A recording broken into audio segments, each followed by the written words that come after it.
Winona. This is Mrs. Brown, and I'm here with Charlotte to read Chapter 2 of A Whole New Ballgame. So if you missed out on reading, you can catch up by listening to this. Mr. Acevedo. A man stood at the front of room 208. He looked like a cross between the barista at Perky's, the coffee shop my mom always complains about because it's so expensive, even though she stops there every morning, and the bassist from Elephant Sponges, this band I saw on YouTube. The man had long dark hair, piercings up and down both ears, and braided leather bracelets. I checked Red. His shoulder brushed against mine and had turtled his neck like he was hiding.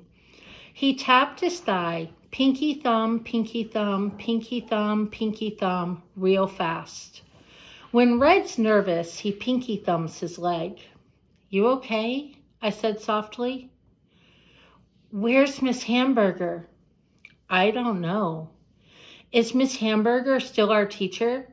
"Where's Miss Hamburger?" "We'll find out." The man motioned for us to come in. The desks were arranged in tables, 4 seats at each, and since Red and I were first to arrive, we had dibs. I tapped him on the arm and led us to the front table on the far side. We sat down with our backs to the window. Red likes to face the door. "Who is that?" He hunched forward. "Not sure."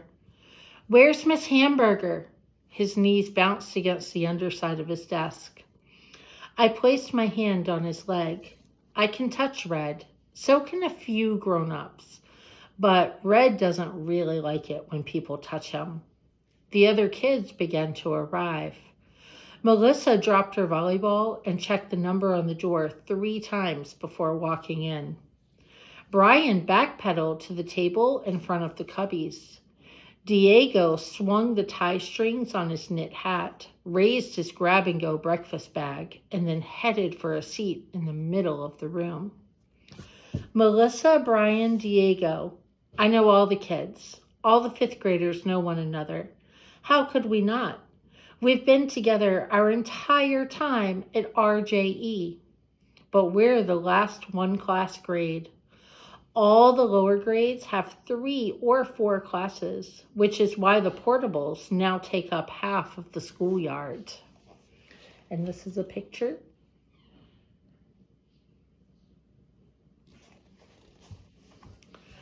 The man at the front of the room didn't say a word until Avery rolled in. "Do you have enough room?" he said. He took a step toward her wheelchair and then backed away. She curled her lip. "Who are you?" "Where do you prefer to sit?" "Prefer? Are you the teacher or something?" "I'll explain once everyone's here." "Whatever, dude." She wheeled next to Melissa, pulled out the chair, and parked. "I think that's about everyone," the man said. He glanced at the clock by the door and then reached for the iPad in the pen tray of the board. "Day 1 and all 26 of you are ready to go before the bell." "Outstanding." He tucked his hair behind his ears and looked at each table. "I'm Mr. Acevedo," he said, tapping his chest. "I'm going to be your homeroom and language arts ELA teacher this year. Starting today, we'll be spending the first 120 minutes of every school day together. Well, except for today. We have early dismissal today, so we only get 60 minutes today." Suddenly, Mr. Acevedo leapt into the air and kicked together the heels of his high tops. But on the way down, his toe caught on the back of Olivia's chair, and he stumbled into the shelf of red binders next to the board. "OMG!" Olivia shouted. "Sick!" Danny said. Red grabbed my shoulder and ducked behind me. Some kids laughed. Mr. Acevedo steadied the shelf and then rushed over to Olivia. "Are you okay? Did I kick you?" She shook her head. "Phew," Mr. Acevedo cringed. "Awkward." "I'll say," Trinity said. More kids laughed. Slowly, Red sat back up, but his knees still knocked against his desk. Thank you, Mr. Acevedo waved his iPad like a performer waving to the audience. Thank you very much. With his other hand, he brushed some hair off his face. This is my first day as a teacher, so I wanted to do something memorable. But now I'm thinking I probably should have practiced that jump once or twice before giving it a whirl in front of everyone. I'll say, Trinity said again. More kids laughed. Well, look at it this way, Mr. Acevedo shrugged. I guarantee you'll never forget your first moments of 5th grade, when your new teacher nearly face-planted in front of the class. He swiped his screen, took a moment to read, and then placed the iPad back in the tray. Before we get started here, he said, let's get some of the basics out of the way. First, I'm not a big fan of homework. You won't be getting much from me. That's what I'm talking about, Jordan said, shaking his thumb and index finger at Brian across the table. I like this guy already. A few kids clapped. Second, Mr. Acevedo said, holding up 2 fingers, I'm not a big fan of worksheets. In fact, I hate worksheets. Now, I know we're not supposed to use the H word here at RJE, but when it comes to worksheets, I make an exception. There will be no worksheets in this classroom. He picked up a poster tube from the floor by the board, slide stepped to the door, and peeked into the hall. Then he charged across the room and leapt onto his desk, which was next to her table. I hereby declare our classroom an NWZ. He raised the tube and posed like Thor.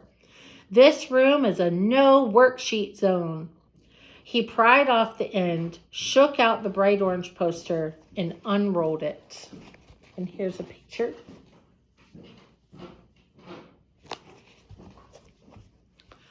I'll hang this later, he said. He hopped down. What else? He placed the poster and tube on his desk and headed back to the front of the room. Oh, you see these jeans? He brushed his legs. I'll be wearing them pretty much every day. So if you want to make fun of that, go right ahead. But rest assured, I do change my shirt, socks, and underwear daily. I also shower and brush my teeth regularly. I expect that you will do the same. Our classroom will not be pungent. And if you don't know what pungent means, look it up. I'm pretty sure I knew what pungent meant.